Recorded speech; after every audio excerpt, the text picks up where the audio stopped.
நாம் இப்போ எங்கே இருக்கோன்னு பார்த்தீங்கன்னா, கர்நாடகா மாநிலம் மங்களூரில் இருக்கிற ஒரு சோம்நாத் அப்படிங்கிற ஒரு கோயில் இருக்கும். இந்த கோயில் வந்து 1000 வருஷம் பழமையானதுன்னு சொல்கிறாங்க.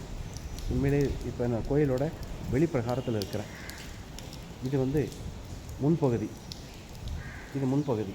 கோயிலுக்கு உள்ளே பார்த்தீங்கன்னா, ஒரு லிங்கமேனியில் சோமநாத் அமைஞ்சிருக்காரு. உள்ள ஒரு அம்மன் சிலையும் இருக்குது. அதே போல் ஒரு சின்ன விநாயகர். மற்றபடி வேறு எதுவும் இல்லை. ஆனால் உள்ளே சுத்தமாகவும் அவ்வளோ அருமையாக வச்சுருக்காங்க. என்ன முழுசாக வந்து